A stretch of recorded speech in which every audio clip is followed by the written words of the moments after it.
दोस्तों, हरियाणा सरकार ने रेवाड़ी जिले के बावल में एक ऐसा कदम उठाया है जिससे इलाके के रियल एस्टेट बाजार में भूचाल आ गया है। सरकार ने बावल कस्बे और आसपास के कई गांवों में 7A लागू कर दिया है और ये शाही फरमान आते ही यहाँ रियल एस्टेट कारोबारियों में हड़कंप मच गया है। कुछ समय पहले तक आसमान छू रहे जमीनों के दाम अचानक नीचे आने लगे। इलाके का नियंत्रित क्षेत्र घोषित होते ही भू माफियाओं में खलबली मच गई है। प्लॉट और जमीन खरीद फरोख्त से जुड़े लोगों के सामने रोजगार का संकट पैदा हो गया है। वहीं तिहाड़ा नेहचाना रोड सहित कई स्थानों पर बने प्रॉपर्टी कार्यालयों में सन्नाटा नजर आ रहा है। नमस्कार, आप देख रहे हैं रिपोर्टर जी और मेरा नाम है लता सिंह।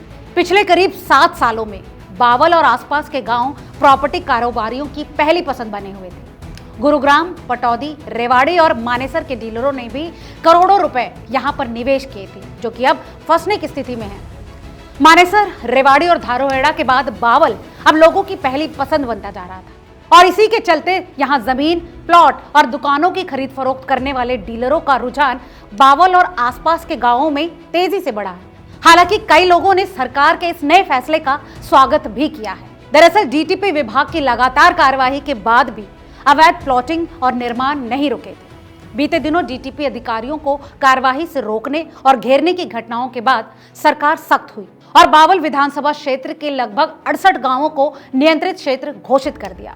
दोस्तों, प्रशासन पर लगातार लग रहे भ्रष्टाचार के आरोपों के बीच सरकार ने कागज रहित यानी पेपरलेस रजिस्ट्री प्रक्रिया भी अब शुरू कर दी है, जिससे प्रॉपर्टी लेन देन की रफ्तार धीमी पड़ गई। इस विषय में किसान नेता महेंद्र सिंह ने बताया कि नियंत्रित क्षेत्र बनने से किसानों पर सीधा असर पड़ेगा।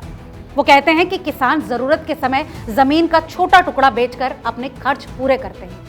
अब उस पर रोक लगने से किसानों को परेशानी होगी। प्रॉपर्टी डीलर ही किसानों को जमीन के सही दाम देते हैं। अब जब उनका काम खत्म हो जाएगा तो किसानों को भी बड़ा नुकसान हो सकता है। वहीं इस नए निर्देश पर किसान हुकुम सिंह कहते हैं कि इस नए नियम से किसानों को भारी नुकसान होगा। उनका भी यही मानना है कि किसान अपनी जरूरतों के समय अक्सर अपनी जमीन का एक छोटा हिस्सा बेच देते हैं और अपनी जरूरतों को पूरा करते हैं। लेकिन अब नए कानून के कारण ये प्रक्रिया रुक गई है और उन्हें गंभीर परेशानियों का सामना करना पड़ेगा। दोस्तों, जमीन के खरीदार अब कम होंगे, ये कहना है चुन्नीलाल मीणा का। मीणा सरकार से सवाल करते हैं कि अब गरीब लोगों का घर खरीदने का सपना आखिर पूरा कैसे होगा। किसान को जमीन के भाव प्रॉपर्टी डीलर ही अच्छे देते हैं। उनका झुकाव नहीं होगा तो किसानों को नुकसान होगा और जमीन के खरीदार कम होंगे। वहीं नगरपालिका उप प्रधान अर्जुन चौकन ने इस फैसले को गरीब हितैषी बताया।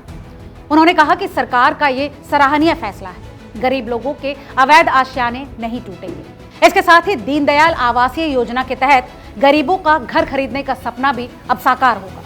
दोस्तों, इस विषय में आप क्या समझते हैं? आप सरकार के इस फैसले को कैसे देखते हैं? हमें कमेंट करके जरूर बताएं। और हाँ, वीडियो अगर पसंद आया हो तो इसे लाइक और शेयर करना ना भूलें।